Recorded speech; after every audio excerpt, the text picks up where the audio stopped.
It's a lot going on in tennis. Yeah. Plus, nobody gives a shit until you're really good. You know, like if you're kind of like, if you have a chance, he plays a, semi-pro ball for, maybe he'll get into the big leagues. You know, but you don't, if you're like, I'm a semi-pro tennis player, get a fucking job, bitch. Right. What are you doing? You playing tennis? It takes a long time. I used to know this dude who was a professional racquetball player, and that was the grindiest of all grinds. Because when I was 19, I recognized, like, oh no, this dude done painted himself into a corner. He's like a world champion. It's something nobody gives a fuck about. I know, nobody cares. Dude, nobody cared. And people would, like, treat him like, oh, poor guy. Like, that was part of it. It was like, he's awesome, but poor guy. But, I feel that way when I watch the biathlon and the Olympics and shit, or curling, or any of those sports. Well, curling is, don't talk shit about curling in Newfoundland. If you go up there in Canada, they get fucking angry at you. I don't give a fuck. They get mad. Also, I don't care that you replayed the curling move in slow motion. I didn't miss it in regular motion. You know, there's just certain sports I don't. I think they're skills, they're not sports. Like, how do racists deal with the fact that there's so many elite black athletes? What is because how does a racist look at it, and how do you see white superiority in that many elite black athletes? I've heard guys in New York, white guys would always say this about I'd hear white dudes in New York talk about black and white athletes like this. They'd be like, well, he's a brother, so obviously he's going to be faster and stronger. But this kid over here has got heart and he's got smarts. And so the white guy apparently got heart, he had brain, whereas the black guy only has muscle. It was a clear indication that it was such a racist kind of way of delineating, you know? Well, it's also delusional because people want to assume that because someone has physical attributes, they don't have mental attributes. Exactly. They always want to say that. And sometimes it's true because sometimes when you have physical attributes, life is easier for you and you get soft. Yeah. You don't have to work as hard. Yeah. Like one of the more impressive guys in the UFC for me has always been Frankie Edgar, because that guy's just a product of hard work. He's never been a knockout puncher. He's not the biggest guy. He's always been small for whatever division he's in. And he's small at 55, and he's pretty small at 45 in comparison to some guys like, like Ortega we fought this weekend. Right. You know, Brian's much bigger than him, taller, longer.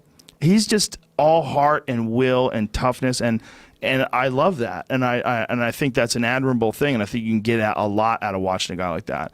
But it doesn't mean that a guy can't have that mindset and also have some fucking Ray Lewis body. Well, Michael Jordan was the example of that. Yeah. Nobody, and Kobe Bryant was the same way. Nobody works harder. That's why they love to win in an almost psychotic way. Yeah, extreme winners are that way. Yeah, that whole thing, that extreme winners, is why we're here, folks. It's why it's so compelling.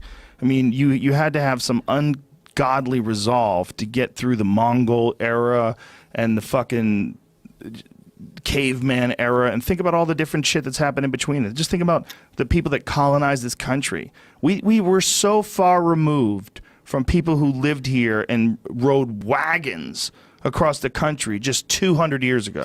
That's nothing. That just happened. They did this study, Camille Paglia was talking about this, why were most of the people that revolutionized the human condition male?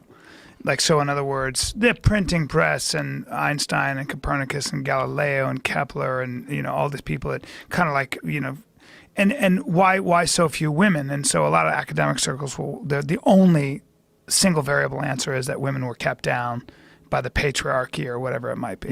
Very condescending, though, if you think about it, because that would suggest that women didn't find their way through the cracks. Some of them did, but for the most part, and there's some truth to that, but for the most part, there's another really interesting theory that men and women tend to have two different kinds of brains. We've evolved to have two different brains because women have to watch out for children and pay attention to the minutiae and keep them away from death. Whereas men have the kind of brain that can obsess over just one thing, even if it doesn't really bear any relation to the material world. So they can think about whether time bends or whether the relationship between time and matter and space, and they'll just zero in on that problem and obsess over that problem. And you have those extreme winners that literally, to the exclusion of everything else, including their family, including other people, focused on just one thing. But in a lot of ways, thank God we had that aberration, because that is what revolutionizes, that is what changes a lot about how we live. They're little explosions that make this thing move quicker. Yeah. They're the combustion inside the engine that is human civilization. Every now and then you get someone that just